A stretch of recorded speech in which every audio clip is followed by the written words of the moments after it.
President Muhammadu Buhari has promised that the next 4 years will be tough as his administration pursues its objectives of securing the nation, growing the economy, and fighting corruption. The president said as much during a special meeting with members of the Federal Executive Council at the council chambers in Abuja. The Secretary to the Government of the Federation, who spoke on behalf of the ministers, is optimistic the president's re-election will deepen the ongoing reforms in civil service. Our correspondent, Ibrahim Adra, reports. For President Buhari and the All Progressives Congress, the celebrations continue. His ministers and leadership of the civil service are meeting the president to congratulate him on his victory at the polls. Here is what the president's victory means to them. It was a referendum on honesty, integrity, uprightness, and sincerity.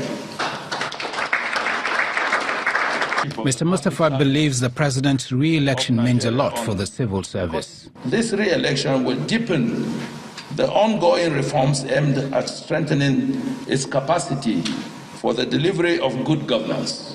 Distinguished ladies and gentlemen, President Buhari said it was victory for all. He gave insight into the next 4 years as he pursues his administration's three-pronged approach.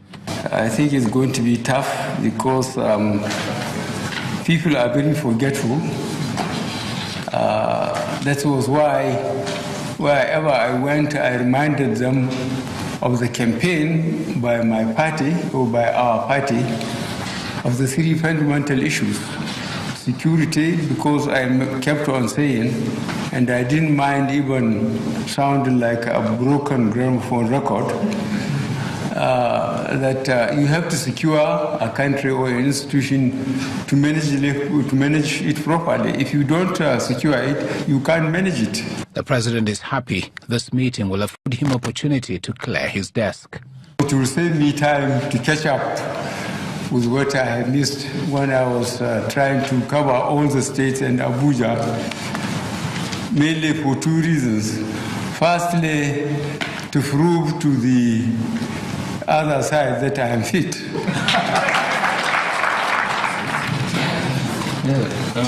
Put it here.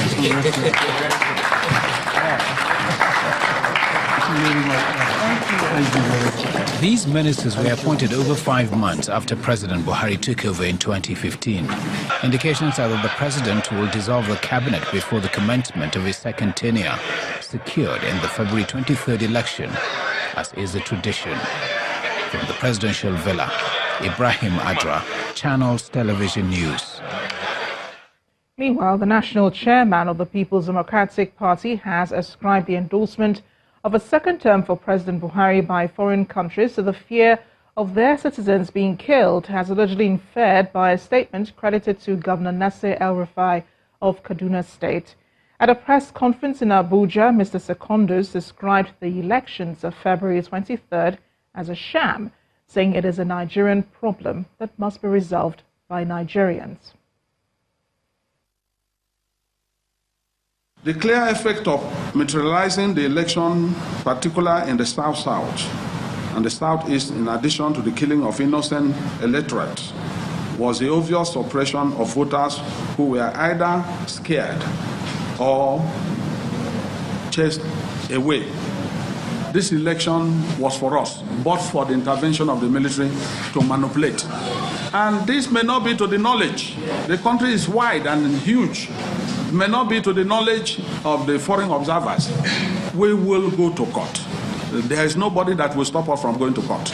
We are not going to depend approaching the court on the comments of observers that were threatened. Don't forget that the subject matter of my press conference today is the body bag election. They were threatened. And so what do you expect them to say? They have to go home with their lives. So they were threatened and silent. They can't talk. It is our responsibility as good citizens to bring this to the public and to the Nigerian people and to go to court. So we are going to court. The United States government is congratulating the people of Nigeria on a successful presidential election, President Buhari on his re-election, and other candidates for their peaceful participation in the electoral process. In a statement by Secretary of State Mike Pompeo, the U.S. government commended all Nigerians who participated fully in the election and condemned those whose acts of violence harmed Nigerians and the electoral process. The statement also notes the assessment of international and domestic observer missions, affirming the overall credibility of the election despite localized violence and irregularities. While calling on all Nigerians to ensure successful state elections next week, the United States restates its commitment to working together with Nigeria to achieve greater peace and prosperity for both countries. Meanwhile, the U.S. ambassador to Nigeria, Mr. Stuart Simonton, wants Nigerians to shun violence and embrace peace ahead of the governorship and state assembly elections on March 9th.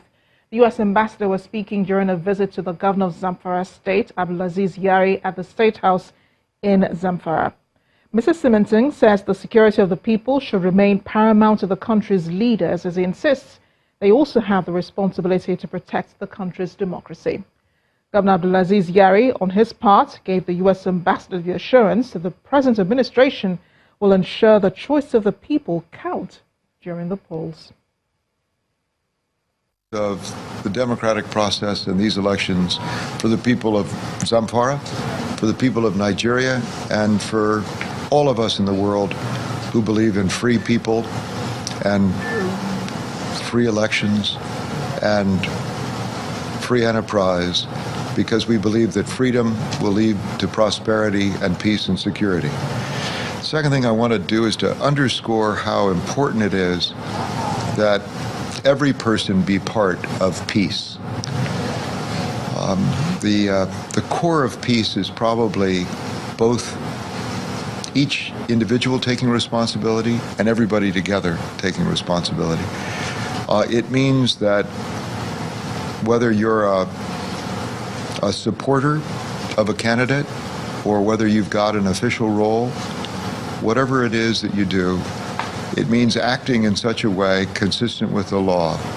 The system in Nigeria and the system in other part of the country and other part of the world is the democracy is just 20 years, uninterrupted democracy in Nigeria. It's not unlike the United States of 250 years. So we are doing our best gradually. We can't run faster than the United States, and we cannot drop shoulder with the United States in the same of democracy. We are doing the same democracy, we are doing the same freedom of the people, we are doing justice, equity, and fairness, but we can't reach that today, or tomorrow, or next. It has to be gradually.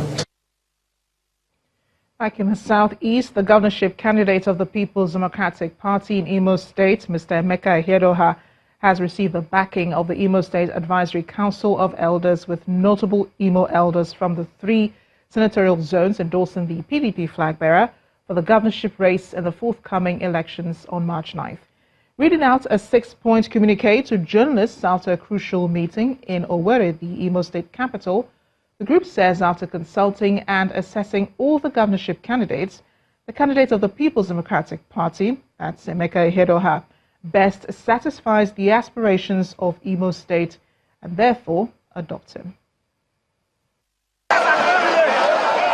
As the governorship candidate of the People's Democratic Party in Imo State, Emeka Ihedioha continues his governorship campaigns around the state, soliciting for the support of the Imo electorate.